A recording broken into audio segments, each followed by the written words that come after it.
Entrou. Olá, E aí, cara, tudo bem? tudo bem? E você, amigo? Tudo jóia, boa noite. Opa, Ó, boa fiquei aqui noite. numa saia justa, sem saber se eu entrava no tema ou se eu não entrava no tema enquanto você não aparecia aqui na nossa live, mas já tudo certo aqui. Ah, Aqui, assunto não falta, né, cara? não, nunca. Assim, E eu assunto não. estava Ah, aqui é, ouvindo, pode. muito interessante você, É, sobre a questão da inflamação cerebral, toda sim, essa sim. contribuição que você vai trazer para a gente hoje. Sim, perfeito. E a gente pode voltar assim também nesse tema para abordar de uma forma mais clara, né? Ah, Jonas, boa sim. noite, primeiramente. Eu gostaria que você pudesse, né, mostrar quem você é aqui para o nosso público que está nos assistindo, que vai nos assistir durante a semana também, nos próximos dias. Eu queria que você pudesse apresentar, por favor. Opa, sim. Aqui eu acho que já é a nossa terceira live, eu acho, Acredito que né? sim. Sim. Estamos aqui no terceiro encontro. Eu sou o Jonas, eu sou psicólogo aqui no interior de São Paulo e nós pensamos sobre esse tema, né? Porque ele é recorrente, ele acontece, né? E as pessoas mal imaginam que tem gente que fala que não dá para morrer de amor, né? Mas dá sim, né? Muitas Sim, doenças, muitas coisas podem vir desse processo de luto, desse sofrimento. E eu sou psicólogo desde 2009, trabalho aí na área clínica esse tempo todo, trabalhei em organizacional, né, RH, essas questões de treinamento, no social, nas escolas, mas desde 2009 eu estou aí na clínica e sempre nós encontramos casos relacionados a esses rompimentos. E até no serviço também, né? Quando nós falamos de rompimento, nós também falamos até de transição de carreira. Também envolve um processo de sim, luto, envolve saber finalizar, envolve a nossa construção, a nossa identidade, né? Tem pessoas que se perfeito, perdem o emprego, também entra num processo de luto, como de um relacionamento. Então, eu perfeito. estou aqui para contribuir com essa caminhada que eu venho fazendo, e esclarecer as dúvidas do pessoal aqui. Boa. Eu gostaria, né, me apresentar aqui também, talvez para o seu público, né, para quem ainda não me conhece. Sim, Sou Delano Freire, sou médico psiquiatra, atuo aqui na cidade de São Paulo. Hoje em dia, com a telemedicina, a gente atua, na verdade, no Brasil inteiro, né? Pelo sotaque sim. dá para ver que eu gosto de dizer que pelo sotaque dá para ver que eu não sou aqui de São Paulo, sou da cidade de Mossoró, no Rio Grande do Norte. Espero que esteja alguém aí de Mossoró. Se tiver alguém de Mossoró, aí um abraço para a cidade. Mas é isso, eu estou aqui para abordar um tema super interessante, que são os términos dos relacionamentos, onde há muito sofrimento psíquico, né? Sobre isso, eu já disse que o Jonas está aqui para fazer uma imensa contribuição no caso da abordagem desse tipo de situação e acho que trabalhar em conjunto da psiquiatria com a psicologia ao meu ver, a melhor alternativa. É muito complicado nós psiquiatras trabalharmos sem estar junto de um psicólogo que faça um acompanhamento, né? A gente consegue identificar, como eu bem falei aqui no início, as alterações de comportamento e ver que isso pode ser um adoecimento psíquico. E aí a gente pensa em fazer algum tratamento que não necessariamente seja farmacológico. E o psicólogo tem todo um suporte aí de ajuda para tentar aumentar o autoconhecimento do indivíduo, para colocar ele em reflexão. Hoje eu recebi, Jonas, um meme muito engraçado até de um colega É, meu aqui, dizendo que assim que os psicólogos, eu mandei para alguns psicólogos isso hoje e acabaram me dando um feedback muito interessante, muito legal. Mas seria porque os psicólogos, que as pessoas, os pacientes gostariam de receber resposta dos psicólogos. Psicólogo não tá para responder nada, né? Nem psiquiatra tá para responder nada na vida do outro, mas tá para colocar o outro em processo de reflexão, em processo de autoconhecimento. E é isso que a sim. gente vem fazendo no nosso trabalho do dia a dia, muitas vezes, né, Jonas? Sim, sim. E até legal isso que você está comentando e trazendo, Delano, porque eu abri a caixinha aqui e aí Hum, veio bastante perguntas e eu vi até você comentando aqui, fizeram também, só que perguntas que vão mais para conselhos amorosos. E sim, essa live hoje não é para conselhos amorosos, porque cada um tem uma experiência de vida, uma história. Hoje a nossa intenção é discutir o tema e trazer uma compreensão para as pessoas entenderem por que que a gente adoece, né, dentro dessas situações e como que a gente pode tentar buscar recursos e se movimentar mesmo durante esse processo que é tão doloroso para algumas pessoas. Então, nós vamos mais compreender por que que nós caímos nessas coisas do que dar conselhos ou falar o que se deve fazer ou não, porque eu recebi perguntas até se devo terminar, não devo, e aí esse não é o nosso lugar, não é o nosso papel. A decisão é de cada indivíduo. Nós estamos aqui só para que vocês conheçam e entendam que esses processos existem, e essa é a grande importância da gente estar aqui, né, Delano? Porque as Perfeito. pessoas costumam engolir esse sofrimento achando que é só um relacionamento, é besteira, né? Nós temos aí a indústria que ensina o tempo inteiro a gente abafar esse tipo de sofrimento. Porém, se morre de amor, sim. Quem nunca ouviu falar daquelas histórias de o senhorzinho e a esposa dele, que aí tá lá no final da vida, aí um morre, o outro entra num vazio enorme, vazio existencial, e acaba, a saúde vai debilitando e acaba morrendo mesmo. Perfeito. E nós também precisamos falar disso, porque os homens não têm espaço para falar sobre isso, né? Nós temos aí toda uma estrutura que impede que os homens se expressem e que assumam esse sofrimento. E quantas tragédias a gente não poderia evitar se falar de amor, do sofrimento de amor, fosse algo naturalizado e humanizado, né? As pessoas tendem Perfeito. a achar que isso é uma besteira, ignoram esse sofrimento e entram em quadros piores ou em situações aí que, né, muito tristes. Então, é muito importante nós falarmos aqui sobre o lado obscuro ali do amor, né? O lado que adoece e que traz dores também, né? É muito importante. Jonas, eu vou começar colocando você dentro de um questionamento É. para um entendimento maior aqui de todo mundo que esteja nos acompanhando. Quando é que a pessoa, após um término de relacionamentos, quando é que você acredita que ele deveria buscar alguma ajuda? São todas as vezes? Não é nunca? É de vez em quando? Depende do sofrimento? Qual vai ser o ponto desse sofrimento que deve buscar uma ajuda? Como é que você pode abordar esse tema assim para a gente dar esse pontapé inicial sobre esse tema? Ah, sim, ótimo, né? Quando que a gente tem que olhar com mais cuidado para isso, né, e Sim, buscar uma ajuda? Eu acho que é aquela velha regra, quando nós não tivermos mais conseguindo trabalhar, nos relacionar com as pessoas, porque às vezes as pessoas sofrem em alguma relação e aí se tranca, né? Para de buscar novos laços, novos vínculos. Então, quando a gente não está mais conseguindo amar, produzir, trabalhar e se relacionar, quando nós já estamos ali abandonando já o nosso autocuidado, estamos perdendo muita energia, e isso com um tempo muito longo, aí nós já precisamos pensar em buscar uma ajuda ou conversar com alguém, colocar esses conteúdos para fora para a gente ruminar e pensar, buscar soluções, né? Aí, no caso, já vou até estender a medicação, né? Quando nós vemos que esses prejuízos eles estão ainda maiores a ponto da pessoa não conseguir levar a vida, produzir e ainda pensar em desistir da vida, né? Tiver tão desprazerosa que esse vazio chega a levar uma ideação suicida, também está aí a importância da busca pelo medicamento. Mas é perfeito. muito importante não abafar essas situações, ignorar, achar que é uma coisa tranquila. Passa, né? Dói para todo mundo. Também nós não podemos sair correndo buscando remediar tudo e achar que, Sim. né, nós precisamos passar por essa situação. Mas quando nós estamos incapacitados, é importante buscar essa ajuda, sim. Opa. Eu digo que eu tenho um papel aqui, pelo menos o papel que eu tento exercer aqui nas redes sociais, é um papel que eu coloco eu uso até esse termo da psiquiatria democrática. Diz que o meu intuito, na verdade, para tudo isso é democratizar o conhecimento de saúde mental, né? Algumas das pessoas que me conhecem há muito tempo sabem que eu venho da família de vários psiquiatras, então eu venho da família com abordagem do entendimento de saúde mental muito grande, tem psicólogos também na minha família. E eu vejo sempre um preconceito muito grande na saúde mental. Esse o estigma da saúde mental, seja da parte psíquica, da psicologia, seja da parte de psiquiatria, é sempre muito intensa.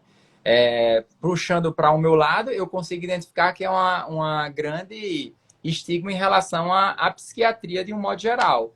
Da psicologia, acho que você consegue falar sobre isso melhor do que eu.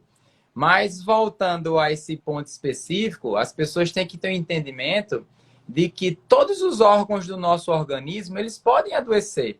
O cérebro também adoece. O cérebro adoece por diversos fatores. É um adoecimento, ele é multifatorial, tá? Quando um órgão do nosso organismo adoece, por exemplo, o pâncreas, você consegue ter alterações lá no exame laboratorial e ver que tem uma alteração da glicemia, por exemplo. E aí o que é que você faz? Identifica que tem um quadro de diabetes e vai tratar isso, seja o diabetes tipo 1, seja o diabetes tipo 2.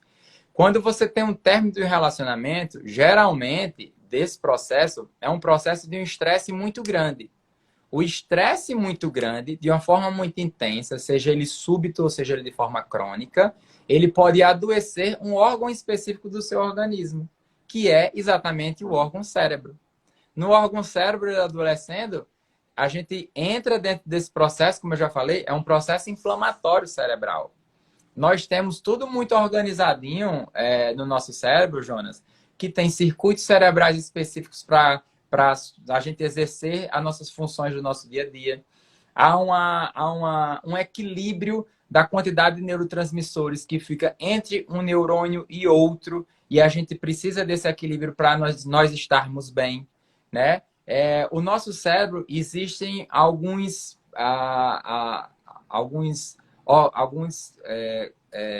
mecanismos no nosso cérebro que ele faz uma limpeza cerebral para que ele não fique inflamado, tá certo? Essas partículas elas podem estar também disfuncionais no momento que a gente recebe muito estresse, fazendo com que o nosso cérebro desalinhe os circuitos cerebrais, interfira na quantidade de neurotransmissores, interfira na quantidade de limpeza cerebral para tentar tirar essa inflamação. E o que é que faz? A gente vem com alterações do nosso dia a dia.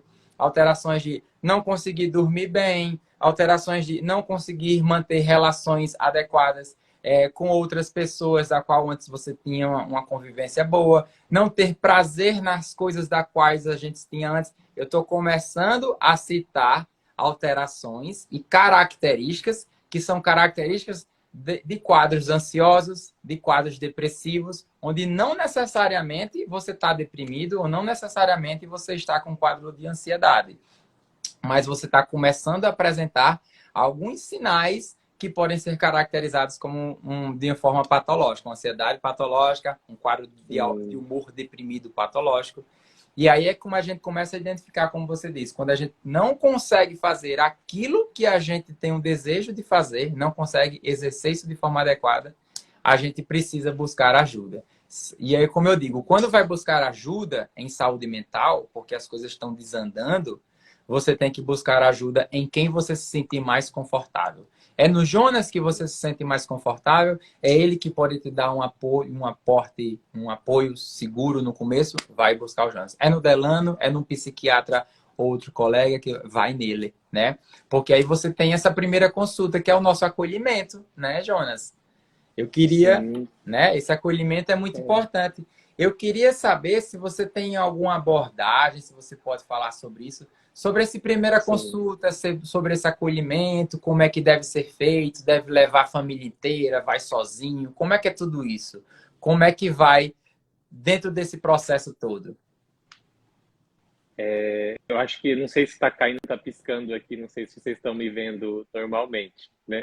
Eu ouvi a sua pergunta um pouco picada, mas você Não, estava me eu dizendo posso sobre repetir essa... novamente. Eu posso Ah, repetir tá, é sobre novamente. a Ó, abordagem inicial, né? a abordagem inicial, o acolhimento, como é que pode ser isso?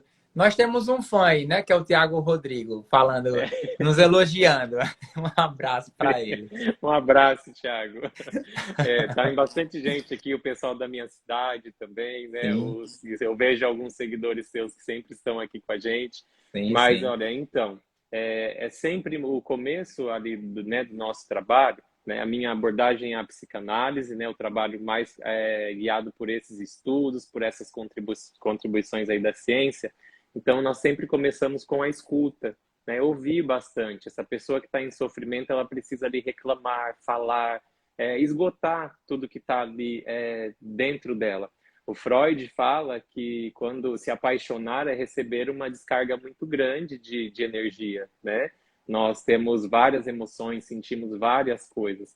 Então, esse primeiro contato é muito de escuta, né? Para nós absorvermos e depois passar a ajudar essa pessoa a organizar, pensar sobre essa situação.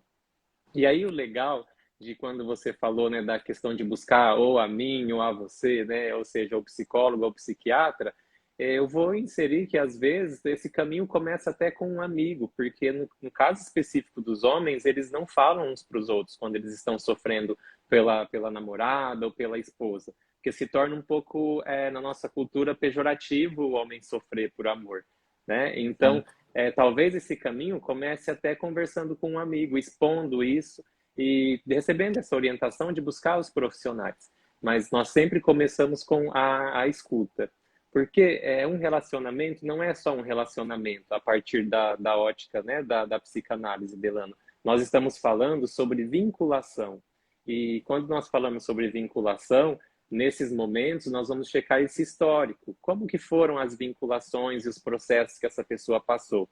Inclusive, a nossa primeira vinculação, que é com a família, que é com os pais e que nos traz ali, né, algumas sequelas de alguma forma, assim como todas as relações que a gente passa, e que nós vamos carregando ao longo do tempo. Um outro fator que adoece bastante as pessoas dentro dessa esfera dos relacionamentos, além desses traumas lá das relações antigas, também tem a questão da nossa formação do eu, né? Às vezes, Sim. quando a pessoa, um relacionamento, ele é como se ele ajudasse a pessoa a se construir, né? Nossa, quando eu tenho a minha esposa, eu me sinto um homem mais completo. E o que acontece com esse homem se esse casamento se desfaz? Ele sofre ali um momento né, de confusão, de crise de identidade também. Por isso o sofrimento. Então, quando nós falamos desse sofrimento dentro das relações amorosas, é algo muito sério e algo muito doloroso mesmo, e que nós não temos tanto espaço para falar disso hoje em dia. Não sei se eu respondi sua pergunta, que eu já Não, fui eu para acho outro. perfeito. Eu digo assim, que eu aprendo muito com os psicólogos, né? A formação de psiquiatria é uma formação quando a gente pensa em psiquiatria clínica.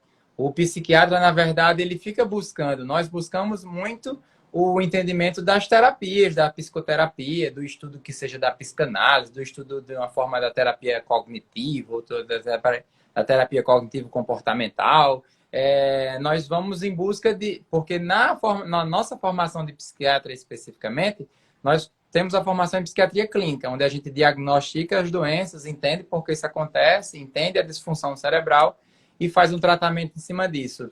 Então, toda essa outra abordagem psicoterápica que tem que ser utilizado, não dá para a gente fazer unicamente a psiquiatria clínica, né? Não dá como eu chegar como um robô ou fazer uma questão de perguntas para saber se ele tem aquele diagnóstico, fechar aquele diagnóstico, fazer um tratamento. A gente tem que ter abordagem pela palavra também, né? Eu fico aprendendo muito também com vocês, né? Com vocês psicólogos, então por isso que é tão bom a gente poder discutir os casos. A minha visão em relação ao acolhimento também é muito dessa, né? De a pessoa ter que buscar ajuda. A gente consegue identificar que realmente quem busca ajuda é o sexo feminino, de um modo geral, a grande maioria. Então, vem menos homens para os nossos consultórios, seja de psiquiatria, seja de psicologia. E isso tem que se acabar, porque o sofrimento vem dos dois lados também. Num término de relacionamento, o sofrimento não vai estar unicamente do lado do sexo feminino, né? A gente consegue entender que o sofrimento está de uma forma generalizada. E eu digo que as pessoas, dentro dos transtornos mentais comuns, sei lá, entre os quadros de ansiedade, os quadros de depressão, ou que sejam traços de ansiedade, traços de depressão, onde não necessariamente a gente já fecha esse diagnóstico, mas precisa de uma escuta, precisa de um tratamento em saúde mental, as pessoas conseguem conviver com eles, sabe, Jonas? Mas eles não vivem bem. Então, assim, a pessoa consegue conviver com as alterações de sono, conseguem conviver com as alterações de humor, conseguem conviver com as alterações do déficit de atenção. Tudo isso levado, por exemplo, por um término de relacionamento conflituoso. Mas só que se você não busca ajuda, se você não vai fazer seu tratamento de forma adequada, você acaba intensificando esse quadro ou vivendo numa situação um pouco pior, né? O Jonas está travado para mim, eu não sei se ele está me escutando, mas as pessoas que estão me ouvindo, eu gostaria muito que vocês conseguissem compreender isso. Se você tem um término de relacionamento, se você passou por um fator de grande estresse, e você começa a apresentar algumas alterações no seu dia a dia, ó, o Jonas saiu aí, ele deve solicitar já já e a gente entra com ele novamente. E se ele começa a apresentar algumas alterações no seu dia a dia em relação a alteração de apetite, alteração de humor, alteração de motivação, tudo isso é muito importante que consiga, a pessoa saiba que você vai conseguir viver com todas essas alterações. Mas caso você não busque ajuda, essas alterações do seu comportamento, essas alterações do seu humor vão se intensificar cada vez mais. Intensificando, vai chegar um momento, ó, o Jonas pedindo aqui para participar. Essas alterações do comportamento vão se intensificar cada vez mais. E aí, eu não sei se você pegou aí tudo que eu fui falando, né? E aí é isso, assim, as pessoas acabam tendo um agravamento psíquico e achando que isso é normal. Isso não é normal. Não é normal você viver mal. O normal é você viver bem. O normal é você estar com saúde, estar motivado, estar conseguindo dormir e descansar bem, estar conseguindo acordar de manhã e identificar que você tem motivação para fazer as coisas da qual você se propõe a fazer. Claro que algum dia você pode acordar mais cansado, você pode acordar mais desmotivado ou mais irritado por alguma situação. Se você estiver passando por um momento de grandes estresses, como um término de um relacionamento, isso pode ser um pouquinho mais intensificado, mas não é normal essas alterações que eu tanto falei. Sono, da apetite, motivação, atenção, continuarem assim cada vez mais intensas e você simplesmente não sair dessa, né? Você sim precisa buscar ajuda psíquica de alguém que trabalhe com saúde mental, que seja um terapeuta ocupacional que trabalha com saúde mental, que seja uma pessoa da enfermagem que trabalha com saúde mental, um primeiro contato, uma primeira orientação para você saber onde é que você pode fazer. Claro que os psicólogos, claro que os psiquiatras, eles são mais aptos, né? Eles estudaram para isso, né? Para receber e para acolher esse paciente no momento de maior sofrimento e fazer um direcionamento mais adequado, né? Pelo menos é a forma que eu consigo enxergar. Sim, e faz todo sentido, né, Delano? É uma forma de nós lutarmos, é a busca pelo contato. Então, esse contato, seja com quem for que possa ouvir e acolher, e quem também não está passando por essa situação, mas que esteja disposto a ouvir e acolher, é muito importante, porque olha só que interessante o que você trouxe, né? Essas questões podem se cronificar, podem se tornar aí outros quadros e partir de uma situação que nós poderíamos discutir, repensar, ruminar e elaborar de alguma forma, né? Sempre quando eu encontro os pacientes, as pessoas nessa situação, elas sempre chegam muito clamando por, mas até quando eu vou sentir isso? É muito comum eu ouvir, Muito comum. eu vou sofrer até quando? Né? E aí, o que eu faço? Porque submerso naquele sofrimento, na dor, a pessoa fica ali, né, perdida. Nossa, parece que vai ser aquilo para sempre. E é claro que, assim, não existe um tempo, cada pessoa é uma pessoa, né? Nós estamos falando de um processo de luto, então ele tem aí, depende de cada indivíduo. Porém, nós temos alguns estudos, só para nós conseguirmos organizar um pouco, que diz que nós temos algumas fases durante esse processo, né, de separação. Nossa primeira fase, quando nós estamos sendo abandonados ou finalizando uma relação, a primeira ação que nós vamos ter, segundo, né, esses estudos, seria ali o protesto, a busca, a negação dessa situação, né? A pessoa, não, mas eu vou mudar, eu vou fazer tal coisa, eu vou mexer nisso e naquilo. é a fase que as pessoas costumam mais protestar e se humilhar. É a fase da humilhação, né? Que se dispõe a fazer coisas que às vezes nem vai conseguir mesmo. E é uma guerra, uma briga que nós ficamos ali. Os nossos mecanismos de luta e fuga, né? Eu não quero, eu estou negando, estou lutando contra isso. Somente depois, quando o indivíduo ele entende que aquela relação acabou, quando ele se permite entender que aquilo teve um fim, aí nós temos a segunda fase, que é a fase depressiva, que é quando a gente já perdeu mesmo, né, aquela fonte ali de satisfação e nós ficamos no vazio. Depois de passar por essa fase, que é uma fase que debilita bastante, é muito comum as pessoas ficarem com a imunidade baixa, contrair aí um resfriado ou qualquer outro tipo, né, de doença, porque é um momento muito vulnerável.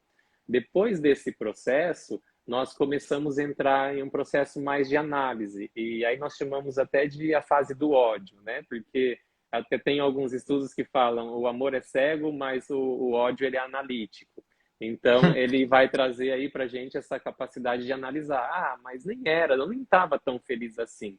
E aí é a hora que a gente começa a desconstruir esse objeto, né, de amor que nós tínhamos, Sim. para depois nós irmos para a última fase, que é a fase da indiferença. Então, o que Perfeito. esse estudo, né, ele fala para a gente? Que não tem como nós superarmos tudo isso sem sentir tudo isso. É importante o momento lá de ficar triste, é importante o momento de avaliar para que nós cheguemos aí no final desse processo. O que acontece muito é que hoje em dia as pessoas elas têm muita dificuldade para finalizar as relações e esse processo não corre, não anda, né? Aí tem as falsas esperanças, tem os flashbacks, né? Tem os retornos, e aí vai se alimentando e esse ciclo não se fecha. Outro erro também, né, Delano, é um amor em cima do outro, né? Um amor cura o outro. Isso não é uma verdade. Enquanto você não passar por todo esse processo e chegar lá na indiferença, que você consegue ver a pessoa e não mais depositar todas aquelas expectativas e sensações, aí sim a gente está pronto para um novo recomeço. O resto é só enganação, né? São só Você, você, desesperos. você acaba não passando por todas essas fases se você está engatando um amor no outro. E a gente consegue encontrar isso com uma certa frequência nos nossos consultórios, né? Muito. No dia a dia, de um modo geral, as pessoas acham que quando termina, às vezes vem aquela pensamento de dizer, vou ter que encontrar um novo relacionamento, só assim eu esqueço o outro. E não necessariamente é assim. Pelo contrário, tá aqui, como o Sim. Jonas bem falou, explicando todas as fases que devem acontecer num término de um relacionamento. Aí eu vou fazer duas perguntas bem capciosas para você. Quero Tá, saber como é que a gente consegue lidar com tudo isso. tá. E os flashbacks, né? As recaídas. Vai entrar em como dentro desse processo todo que é para até chegar nesse momento de indiferença. Como é que a gente pode agir e identificar o que é que acontece nesses momentos da recaída? Sei que são perguntas bem capciosas. Outra que eu quero entender é que as pessoas devem ser ávidas e questionar para você como passar por essas 4 fases de uma forma mais rápida possível. Tá. Então, primeiramente, esses flashbacks. O que é que pode acontecer com as pessoas que estão nas recaídas? Você acredita que é algo positivo? É algo negativo? É um momento que ele vai ter mais tempo de refletir, de questionar o outro, se ele vai ficar melhor ou se não vai ficar melhor nesse relacionamento? O que é que você pode nos acrescentar nesse sentido, Jonas? Olha, o flashback, né? Ele só é o As remember que o recaídas, pessoal né? fala, né? As recaídas, elas só são boas se for para a gente ir lá e ver que aquele lugar não é mais nosso. Porque eu acho que se você ainda se é difícil você estar numa relação e depois você ter esses encontros com essa certa frieza, né? Que você sabe que você só vai ter aquele encontro e depois não vai voltar para aquela relação. Então o flashback ele é um pouco nocivo, né? Às vezes você voltar no lugar onde você está ali tentando superar, ele pode atrapalhar todo o processo. Então ele só é Sim. bom quando é para você confirmar, né? Ah, fui lá Aí e fica não bom. era muito mesmo o que eu queria. Mas eles podem atrapalhar muito o processo, já juntando com a sua outra pergunta, né? O tempo, não existe tempo. Que eu não gosto muito de falar de tempo, porque cada ser humano é um ser humano. Mas, assim, Perfeito. Não, nós mas isso é sabemos, importante. Isso é muito sim. importante que você consiga dizer isso, Jonas, porque quem está nos ouvindo aqui eu acho que para a gente parece, como a gente trabalha com isso, parece que fica muito claro na nossa mente ter esse entendimento. Mas a nossa ideia é exatamente isso, democratizando a saúde mental, que as pessoas consigam entender isso e para entender que cada um tem seu tempo, mas é importante que você consiga dizer isso mesmo, Mas é né? importante a gente saber que também existe uma expectativa de tempo, né? Todo mundo é Uhum. diferente, mas nós sabemos que aí um processo de luto é considerado saudável, nós podemos considerar até uns 3 meses. O que fica depois, o que excede esses 3 meses, nós já podemos começar a olhar ou pensar como algo patológico, né? Como algo que está ali sendo difícil de ser elaborado. Então, os 3 primeiros meses são de sentir mesmo, são para esse processo. Então, né, não dá para a gente ter muita pressa. E o que eu sempre Certo. gosto de dizer é que, assim, não são 3 meses sofrendo. São 3 meses de um processo gradativo que a gente vai organizando e essa dor vai se amenizando também, né? Numa Perfeito. estrutura saudável, esses 3 meses a gente pode se amparar nele, sim, para dar uma Perfeito. expectativa, né? Dois pontos que eu gostaria assim de comentar rapidamente aqui em relação ao que sobre o quadro depressivo, né? Nós falamos sobre as fases que cada um pode ter, sobre o quadro depressivo e sobre o luto. O que é que o manual, nós psiquiatras, nós seguimos um manual estatístico diagnóstico, é feito pelos americanos, né? A gente tem que entender que isso é feito algo de forma arbitrária e serve sempre para a gente colocar assim um ponto de reflexão sobre isso.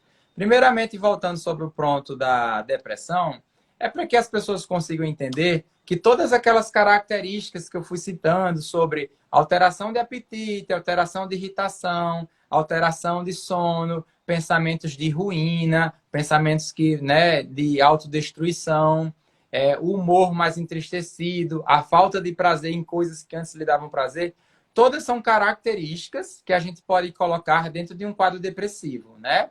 O psiquiatra ele vai estar ali dentro daquela responsabilidade dentro de uma abordagem psiquiátrica, né? Dentro de uma abordagem psíquica, identificar essas alterações e ver o grau de comprometimento que essas alterações podem trazer para o indivíduo. A partir do momento que a gente identifica que isso é uma coisa mais intensa, a gente pode fechar dentro de um diagnóstico depressivo, né? Que a depressão, de modo geral, a gente coloca como o diagnóstico específico que nós chamamos é a depressão maior. Esse é um ponto específico. Sobre o processo, né, de um término de um relacionamento, que a gente pode identificar como um quadro de luto, que a gente deve ou não seguir um tratamento psiquiátrico ou não, né, se vai fechar um diagnóstico que existe com a utilização de medicação ou não, eu gosto sempre de frisar isso. Você citou muito bem. Nesse tempo aí dos 3 meses, onde é um processo de 3 meses, mas não um sofrimento de 3 meses, mas é um processo de diminuição das dores, diminuição do que está sentindo pelo outro, num processo, né, de melhora, vamos, né, pensar dessa maneira. Nós psiquiatras, nós aqui no Brasil, né, nós seguimos muito o Manual Estatístico Diagnóstico que é feito pelos americanos. É um grupo de americanos, de psiquiatras americanos que se reúnem e escrevem sobre as alterações de comportamento e identifica que aquilo seja algo patológico ou não. Claro, obviamente, nós seguimos esse manual diagnóstico para ter um norte de saber se a gente vai ou não pensar em fechar um diagnóstico. Mas fica muito, vamos dizer assim, raso, fica muito, acho que até fragilizado a gente pensar em fechar diagnóstico unicamente pensando isso. Porque se a gente precisasse unicamente de critérios diagnósticos para fechar ou não, a gente poderia colocar um robô para fazer o atendimento, ao invés de um psiquiatra, né? Você tem isso ou não tem? Qual o grau que você acha que é isso? Não é bem assim uma consulta psiquiátrica. O que mudou um pouquinho do luto, e que eu coloco sempre no questionamento, os psiquiatras sempre colocam isso no questionamento, é que o DSM-5, né, no caso, eles colocaram uma alteração específica de que você começa a considerar luto e acreditar que você precisa fazer um tratamento medicamentoso após 15 dias de um processo de luto que você mantém um sofrimento com essas alterações do comportamento e tal. Eu acho que 15 dias é um período muito curto, né, Jonas? Claro que claro que nós podemos, a algum momento, até entrar com a medicação, num período de 15 dias. Não vou lembrar aqui, mas possa ser que eu tenha até algum momento ter entrado com 15, 20 dias depois de um término de um relacionamento e ter entrado com a medicação com o indivíduo. Mas é algo que a gente deve ser identificado. Eu não acho que é todos os lutos num processo de um Sim. término de um relacionamento que 15 dias depois a gente deve entrar com a medicação. Então, assim, é só aqui uma reflexão que eu né, quis trazer, Sim. né, que lembrou e que ficou muito bom com a sua fala de dizer que realmente são 3 meses, mas é 3 meses dentro de um processo de Gradativo, não... né? Hã? Gradativo, né? Ali. Gradativo, perfeito, Sim. gradativo. É isso. E interessante também que a gente, né, frisar, Delano, é que às vezes também, só de você orientar e explicar para a pessoa que existe esse processo, que está tudo sob controle, por mais que esteja doendo, isso já organiza e dá bases para a pessoa passar por essa fase. Então, às Sim, vezes, ela nem precisa sair do seu consultório, como você está dizendo, né, com uma medicação, ela vai lá para uma orientação também, né? O psiquiatra perfeito. vai orientar sobre o luto, sobre essas questões, a importância de se cuidar. É interessante essa questão que você disse dos 15 dias, porque eu percebo que aquelas pessoas que estão mais fortes, mais inteiras ali, elas conseguem, sim, nas 2 primeiras semanas, é o sofrimento mais intenso. Depois eles já conseguem preencher essa rotina, já conseguem direcionar essa vida. Esses 15 Boa. dias eu acho que eles são categóricos de sofrimento. Acho que todo mundo, as 2 primeiras semanas, vai sentir, porque vai estar mudando a rotina, não tem mais ali aquela a fonte, né, de dopamina, falando de uma forma mais Sim, química, né? sim. Então, essas 2 semanas, elas são, sim, de sofrimento, e depois a gente vai tendo ali uma melhora, né? Eu, eu, Não, Pode assim, falar, eu né? sou um grande entusiasta das medicações. Eu, Delano, sou um Sim, grande entusiasta das medicações.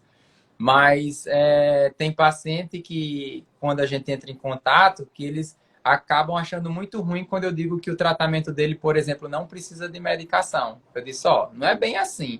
Não é todas as... É porque as pessoas hoje em dia, Jonas, se você for olhar, as pessoas sim, querem medicação para conseguir dormir bem, medicações para conseguir se acordar, medicações para terem motivação, medicações para fazerem a sua atividade física, medicação para medicações para esquecer o aumentar o ex, poder de concentração. Hã? medicação para esquecer o ex. Medicação para esquecer o ex. E não é bem assim que as coisas funcionam em saúde mental. Se a gente for pensar em medicação que as pessoas mais adoram de tomar, que é medicação para dormir, a primeira linha de tratamento para a qualidade do seu sono é a higiene do sono, onde não entra processo medicamentoso, né? Sim, Então, assim, pode ser utilizado? Claro que pode ser utilizado. As medicações estão aí para isso. Eu digo que se houver a evolução da psiquiatria, o tanto quanto o meu pai, viu? Meu pai é psiquiatra desde 1975, há mais de 40 anos. Se eu conseguir ver nos próximos 2, 3, 4 décadas a evolução da psiquiatria, seja da parte medicamentosa, seja da parte psicoterápica também, tanto quanto ele viu essa evolução, eu vou ser já um cara super satisfeito na minha profissão. Eu já sou hoje em dia, mas eu vou ser sim, muito mais satisfeito, né? Só que as pessoas não podem achar que tudo é tratado com medicação. E isso é, sim, infelizmente, um triste engano. E é por isso que sim, a gente está aqui, para tentar difundir, para falar sobre saúde mental, sim, para dizer que esses adoecimentos após términos de relacionamento acontecem, não é frescura, sim. né? Não é frescura de jeito nenhum.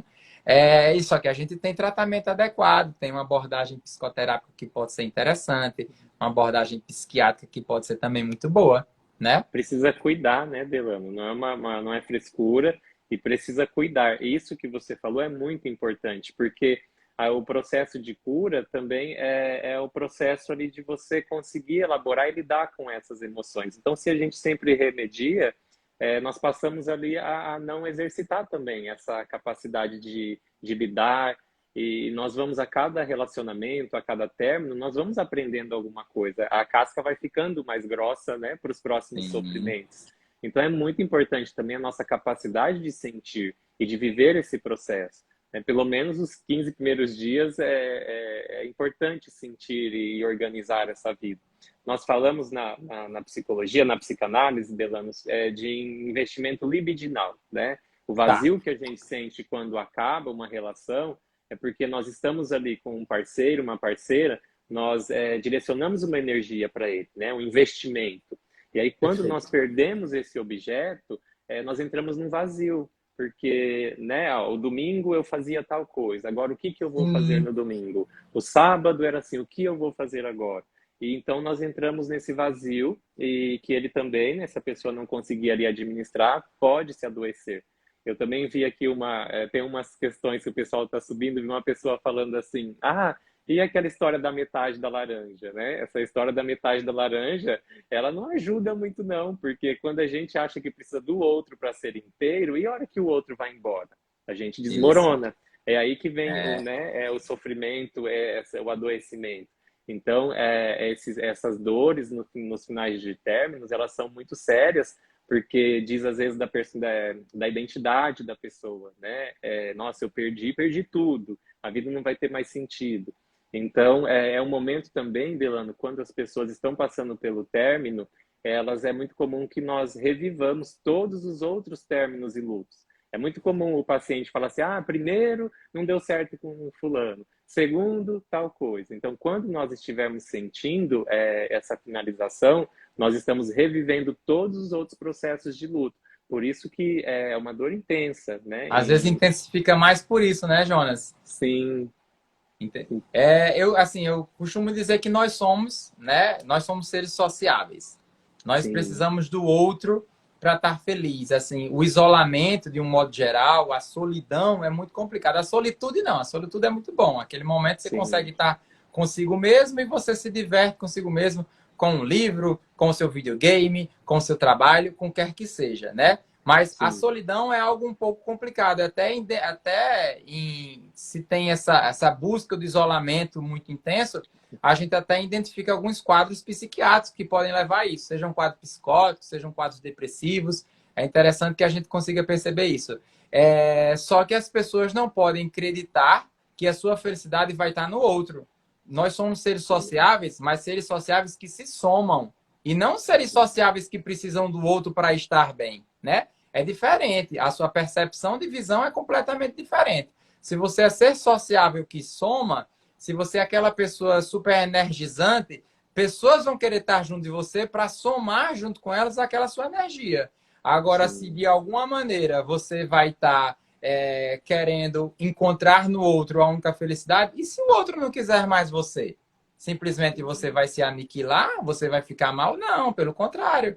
Você vai, de alguma maneira, buscar seu conhecimento psíquico, seu autoconhecimento, identificar quais são os pontos interessantes para que você tenha o seu crescimento, na busca do seu trabalho, na busca de outros relacionamentos, relacionado à família, relacionado a amigos, e aí sim conseguir tocar a sua vida. Eu entendo que tem que ter o sofrimento, mas eu acho que acreditar que é só no outro que você consegue ser feliz, aí é que não dá para pensar uhum. dessa maneira, Não, né? né? Não dá, É um tanto quanto nocivo, né? Essa é história um da tanto quanto metade da nocivo. laranja, né?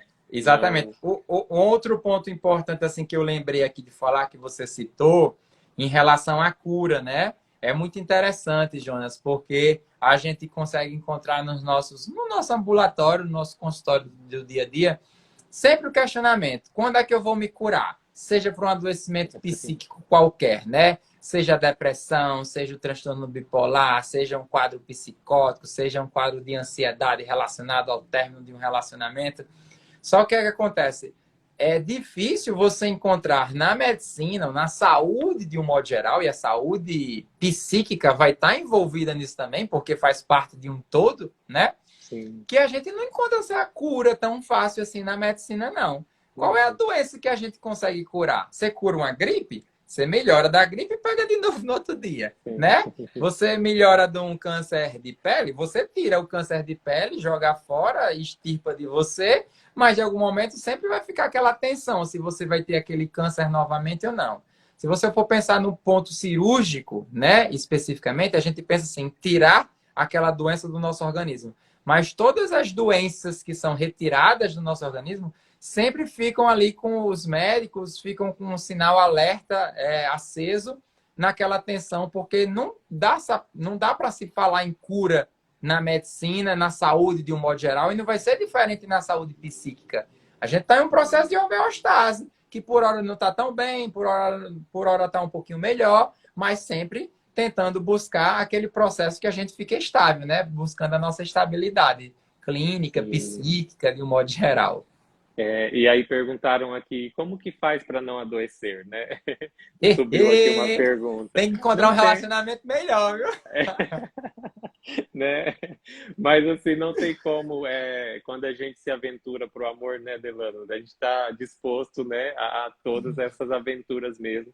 E não tem como, para não adoecer, eu diria que é importante o autoconhecimento, que eu vi que falaram aqui, levantaram nos comentários também, Boa. que é muito importante se conhecer e é muito importante se permitir sentir para que as coisas passem, né? Para que o processo corra como nós estávamos falando, né? Sim. E aí, como para não adoecer? Deixar sentir, procurar as redes de apoio, conversar com as pessoas, com os amigos, procurar os profissionais quando for necessário, quando tiver aí com a vida já sendo impossibilitada dessas, né, das atividades normais, como o Delano falou. E aí sim eu acho que nós conseguimos passar por esses eventos sem adoecer. Agora, dizer que não vai doer, que não vai ser chato, que não vai ser ruim, vai ser sim, até que a gente se adapte e retome a dinâmica dessa energia, né, desse investimento libidinal. E qual que é a dica, né? Se é que nós podemos falar de dica, é trazer essa energia de volta para você, porque quando nós estamos em um relacionamento ou apaixonados, nós direcionamos muita atenção no outro. O outro passa a ser uma fonte de dopamina para o nosso corpo, então esse Boa. cérebro fica ali viciadão no outro, né? Nós Boa. ficamos ali focado, inteiramente pensando na pessoa. A gente às vezes tira as coisas da gente para agradar o outro, né? As pessoas começam a fazer isso e aí a hora que o relacionamento acaba, a pessoa está vazia. A pessoa não tem mais nada porque estava tudo direcionado ao outro. Então, o Perfeito. caminho é redirecionar você. Às vezes, comprar o seu perfume novo, ou ir fazer uma atividade, ou ir cuidar do seu corpo, ou ir cuidar da pele, do cabelo. Começar a retomar esses cuidados para você, que antes era direcionado para o outro, né? Para que as pessoas. Tem dois temas aqui que eu gostaria de. Já está chegando aqui nos nossos momentos finais, mas vai surgindo temas aqui do que você coloca, né? E vai surgindo coisas aqui na minha cabeça. Dois Que temas legal. importantes aqui. Primeiro é sobre dopamina, que eu gostaria de falar, né? Como o Jonas fala muito Sim. bem, a fonte de dopamina. Que as pessoas consigam entender, dopamina ele é um neurotransmissor que ele consegue ser produzido dentro do nosso cérebro. Existe uma região central aqui do nosso cérebro que se chama sistema límbico. Esse sistema límbico é o sistema do prazer. Então, tudo que nos dá prazer, eles aumentam a nossa dopamina. Então, se você tem um relacionamento com outro, um relacionamento feliz, você acaba produzindo dopamina naquilo. E aí, se você perde a sua fonte de prazer, se você perde a sua fonte de dopamina naquele relacionamento especificamente, faz o que o Jonas colocou. Todas essas características que ele colocou são características que podem aumentar a sua produção de dopamina. Existem pessoas que vão querer buscar a dopamina em um quadro, em locais que colocam-se em situação de risco. Por exemplo, a utilização de drogas, né? De drogas ilícitas, aqui podendo falar aí, não, né? Não vou nem citar o nome das drogas, mas que podem aumentar muito a nossa produção de dopamina, são às vezes é uma fuga da realidade para a busca do prazer, né? Só que se você tem um autoconhecimento, se você tem uma busca de uma busca de uma estabilidade clínica, de estar se sentindo bem, e se você tem uma orientação psiquiátrica, uma orientação psíquica sobre isso, você vai começar a encontrar caminhos que você consegue aumentar a sua produção de dopamina, onde não necessariamente vai ser no relacionamento que você terminou. Então, a busca de se sentir melhor, né, buscando seu bem-estar com melhoria da qualidade de física, de aparência, de atividade física, né? A própria atividade física podendo causar isso, a melhoria da qualidade do seu sono, então prestar atenção de como é que está sendo a qualidade do seu sono. O padrão de qualidade alimentar faz toda a diferença também, que seria a psiquiatria nutricional, que está super em voga agora, super estudada. Então, são pontos específicos nessa nossa busca da dopamina, de forma que seja proveitoso para a gente. E só para não cansar muito aqui, mas falando que você falou muito bem sobre a rede de apoio, Jonas, eu não consigo enxergar qualquer adoecimento psíquico que ele melhore sem uma boa rede de apoio. Então, se as pessoas conseguem ter uma rede de suporte, uma rede de apoio bom com amigos, com familiares, com pessoas próximas, essas pessoas com certeza lidam melhor. Então, se você não tem a sua, busque enquanto você está saudável, né? Busque.